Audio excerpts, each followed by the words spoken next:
मैं रैरी हेली करवा जो खड़ी रहेली करवा जो खड़ी। हेर नर दोख दोख लुट गया आगी अंत घड़ी।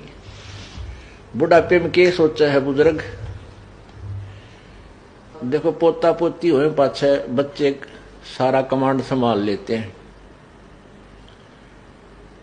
और उसके पास कुछ नहीं रहता, केवल आशाएं इच्छाएं रह जाती हैं।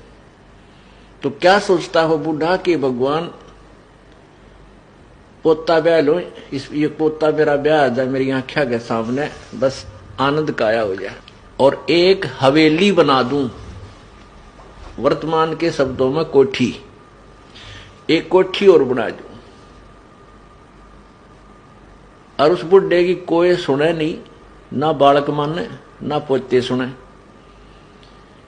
पर उसकी अपनी वह शेख चिल्ली वाली कामना खत्म नहीं होती।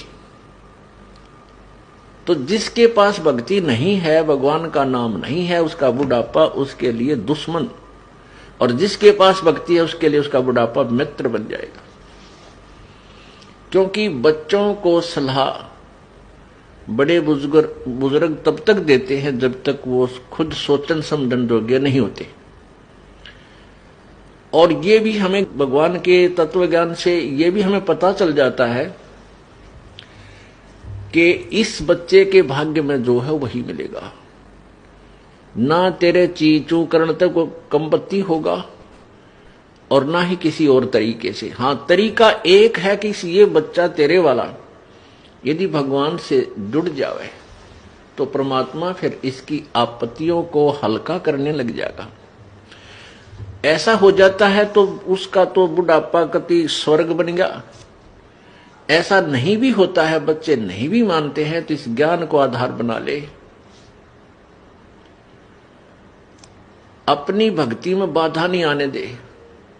बच्चे युवा हो जाते हैं और बाल बच्चेदार हो जाते हैं तो वो बालक नहीं रहते, वो बहुत सोच समझ के कदम उठाते हैं। लेकिन बुजुर्ग ने सोचा है बूढ़ा कि ये नाश करेगा, बस ये यहां काम बिगाड़ेगा, मेरी मानता नहीं। अपने समय में जैसे बचपन था हमारे, जब उस समय कुछ और माहौल था, और तरह की व्यवसाय था। अब इस उम्र में हम 59-60 साल के हो गए, 58 वर्ष के, अब कितना परिवर्तन हो गया। अब हम बच्चों को उस अपने पुराने हिसाब से सेट करा तो कैसे होंगे? हमारी सोच तो 50 वर्ष पुरानी है। तो इस दृष्टिकोण से आधी लड़ाई हम आप बना ले बुढ़ले। तो इनको चाहिए जिनको नाम ले लिया, अग बेटा भगवान ने याद रखो और नेक नीति तक काम करो, परमात्मा बरकत जरूर देता है आपके किए कर्म का। और कोई हानि भी होती है तो ज्यादा होनी हो वह कम में टलेगी, ये नियम है ईश्वर का, और नहीं तो हानि नहीं होगी। तो इस तरह विचार करके अपनी भक्ति करता रहे।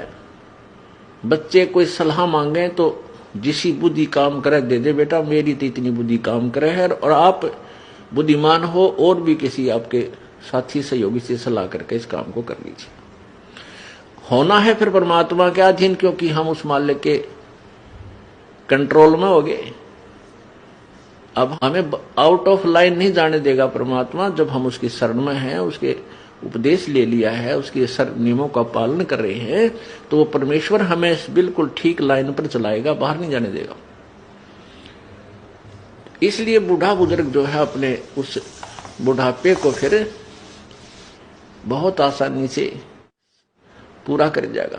नहीं तो ये शत्रु है, आया बुढ़ापा बैरी। जितना वृद्ध होता जाएगा, क्योंकि 2 बेटे 2 बेटी, फिर उनका 2-2 3-3 संतान है। अब पोते के गड़बड़ होगी तो बूढ़ा दुखी, पोती का होगी तो बूढ़ा दुखी, बेटी का होगी तो बुजुर्ग बुढ़िया दुखी हैं। तो कितनी कहां तक की आपत्तियां आने के लिए रास्ते खुल गए। और भगवान की भक्ति में जुट जा खूब डट के, और फिर ये भी होगा कि राम नाम पर जुट गए तो निश्चिंत हो गए। जो नाम पर नहीं लगे हैं तो संतोष हो जाएगा, भाई अपना कर्म मिलेगा बच्चे को, थोड़ा दुख होगा घना नहीं होगा। तो इस प्रकार हम